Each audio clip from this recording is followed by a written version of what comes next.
Okay, so previously we looked at the integral between 0 and log 5 of cos x take away sin x, and we proved that that gave you 4/5, or 0.8. Okay? Now what would happen if I did the same thing, but I did it between 0 and infinity? Now if I've got infinity, we know that's an improper integral. Now if you've not met improper integration yet, I have a separate video on that in the further calculus playlist that I've got on my channel, if you want to go ahead and look at that first before I crack on here. So, the area, if I do the same thing again, is equal to the integral between 0 and infinity of cos x minus sin x dx. So I've got that set up.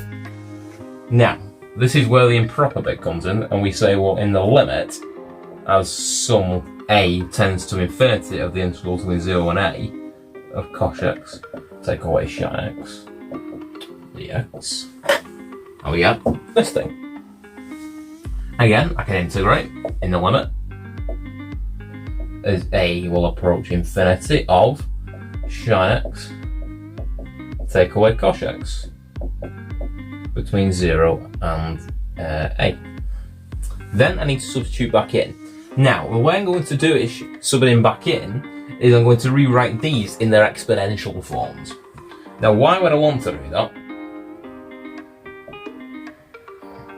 Well, the reason why I want to do it is because it'll evaluate the limit a bit easier with e's in there instead of just functions of sin and cos.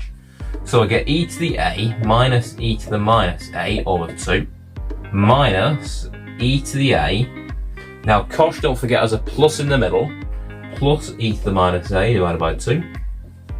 And I need to just minus, well, I'm subbing in a 0, and I'm subbing in cos of 0, which we know is 1. So take away 1, well, minus 1, so it'll become plus 1, won't it? Again, I've done that in one step. You might want to just substitute in separate limits and then combine them. Up to you, really.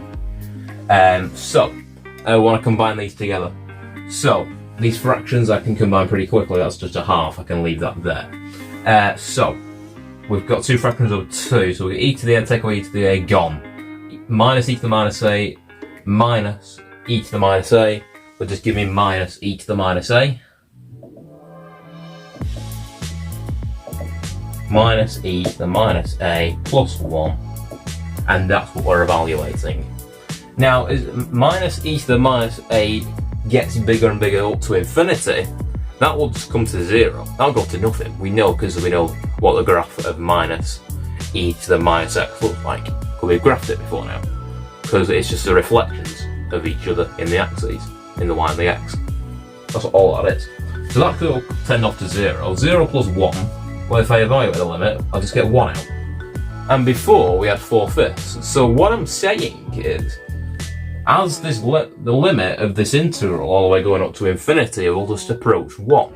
And we saw that when we had log 5, we got 4/5. So we could kind of see 0.8, yeah, it's getting closer to 1. But if you keep adding them on and you did 0 until log 7, then you can see, well, it might be 0.99, I don't know, it gets closer and closer to 1. So it's tending up in the limit. So this is just showing you, you could well get on your exam. This is why I'm prepping you. You could get on your exam an improper integral, but with cos x and sin x in there. It's just prepping you a little bit with some hyperbolic calculus, that's all. Okay?